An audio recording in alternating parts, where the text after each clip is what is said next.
Entenda a polêmica envolvendo o áudio vazado de uma jornalista do Estadão que foi criticado por Bolsonaro no Twitter. Esse é mais um vídeo da TV Coiote e agora você pode acompanhar todo o conteúdo do canal também através do Spotify no formato de podcast. O áudio de vários vídeos já estão disponíveis lá, basta pesquisar TV Coiote no Spotify. Bom, gente, cada dia surge uma polêmica nova. No geral, essa polêmica ela é ligada a frases do Bolsonaro, dos seus filhos ou de algum integrante do governo nas redes sociais, principalmente no Twitter. E a polêmica desse início de semana envolve agora o jornal O Estado de São Paulo e uma jornalista específica do Estadão, a Constança Rezende.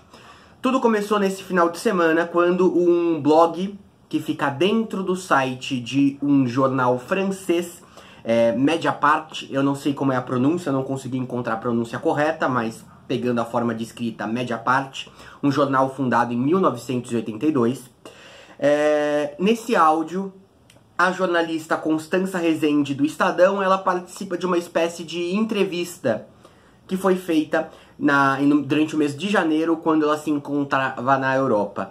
Nessa entrevista, ela fala sobre o escândalo do COAF, né, envolvendo o filho do Jair Bolsonaro, o senador eleito Flávio Bolsonaro. E ela diz que, na visão dela, esse escândalo todo tem potencial para arruinar o governo e, inclusive, poderia aí acarretar a médio prazo num processo de impeachment. Ela expressa sua opinião pessoal a respeito do caso. A Constança Rezende é uma jornalista que fez várias matérias na área de política do Estadão, inclusive relacionadas ao COAF. Não foi ela que publicou a matéria que desencadeou todo o escândalo envolvendo o Flávio Bolsonaro.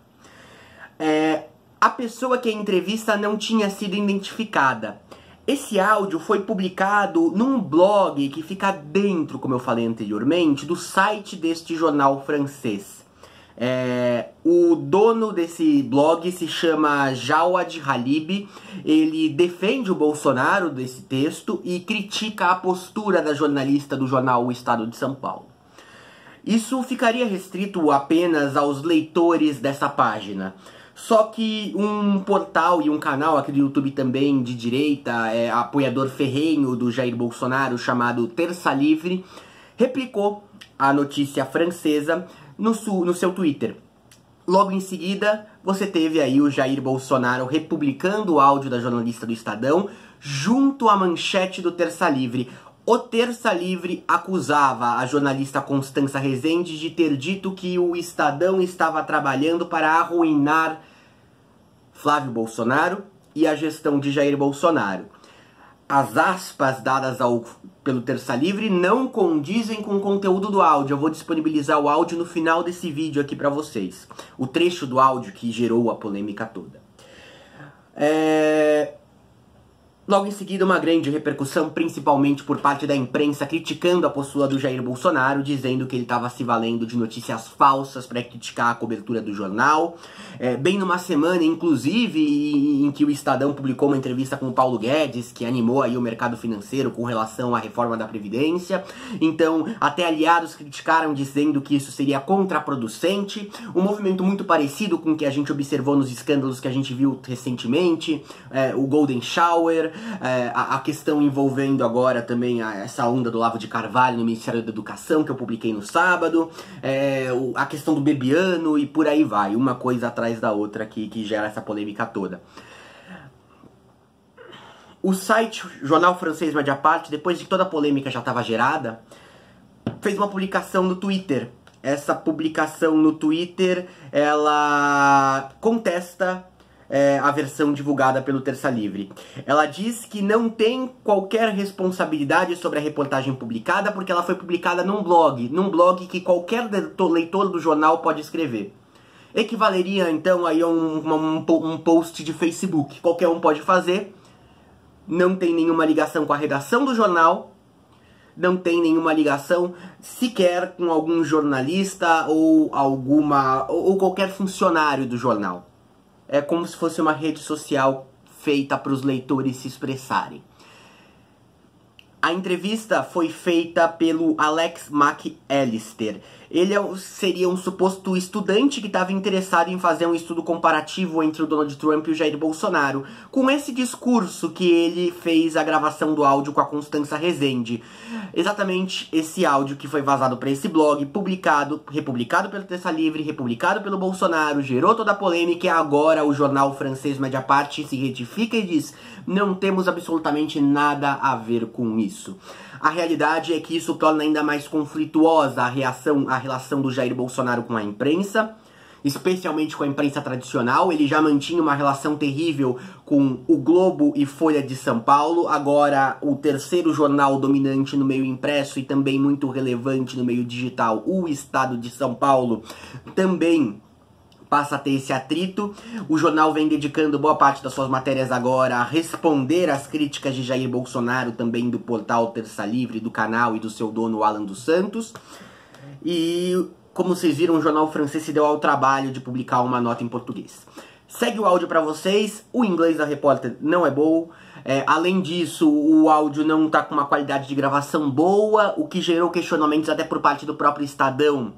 O Estadão admitiu que ele é real, mas de início dizendo que era cedo para afirmar qualquer coisa, mesmo o áudio não tendo, na visão do próprio jornal, nada de comprometedor, porque a qualidade era péssima, né? A gente aqui no Brasil já virou meio especialista sobre esse esquema. Vaza o áudio e aí espera um especialista para averiguar o áudio, e aí você tem laudos que dizem coisas diferentes. A gente viu isso no escândalo do Michel Temer conversando com o Joesley Batista, em que o governo federal contratou aí uma perícia que autenticou que o áudio era falso. Ou não poderia ter a sua veracidade confirmada, dizendo aqui corretamente. Não disse que era falso, mas que não tinha como confirmar que ele era verídico. Nesse caso não, houve a própria confirmação por parte da própria Constança Rezende da veracidade. As aspas que foram dadas a esse áudio são coisas que não foram citadas nele. Ela em nenhum momento disse que a instituição, o jornal ou ela própria trabalham para arruinar o governo. Ela expressou uma opinião pessoal de que esse escândalo teria potencial e poderia arruinar o governo. É isso, gente. Segue o áudio. You're doing only this case. I think my life is destroyed. Really? I only do that. I think third days doing only this case because this case can compromise it, can ruin Bolsonaro. Yes, I think my biggest concern is that will never happen something about this investigation. It's a big frustration for me. Yeah, I'm sure. Because I think it's a impeachment case. Can I just ask? You said that it's like a financial thing. Is that it's like a government organization or it's like a private one? Government organization. Can I ask what it's called? The name is COAF. COAF. COAF. COAF? COAF. Okay. Yes. And, I mean, have you spoken to them at all? Or they, like, did you request documents from them? Or do you speak to people who work there? Or is that just like a Yes, public? I have these documents. It's documents that were it's not public, but we have. It's not public, but journalists used to receive from sources these documents. So I have. Oh, so you like know that the material you're getting is real because you know that the person you're talking It's to real. It's real. is real. No, I'm not questioning. I'm saying like because you know the person that you were talking to is honest. I have office documents, so I have no doubts because it's office. So. Oh, and like you said, one of the groups that was going after him, or the one that like discovered the money one, COAF, I think you called it, if I could spell that correctly, COAF. Yes. So like, yes, COAF. do you think that they, like, did they have this information before the election and waited on it for some reason? Or, like, why Yes. they did? Yes. And so Yes, they had these documents a year ago. Oh, wow. they didn't. Yes, I write about this. They didn't investigate this at all, and they wait for the election, and after this, they start to investigation and listen people and look asking more documents and do start to do everything, but only after the election. Only after we write about the case, because the case was stopped. They didn't do anything about these documents, so they started to do only now.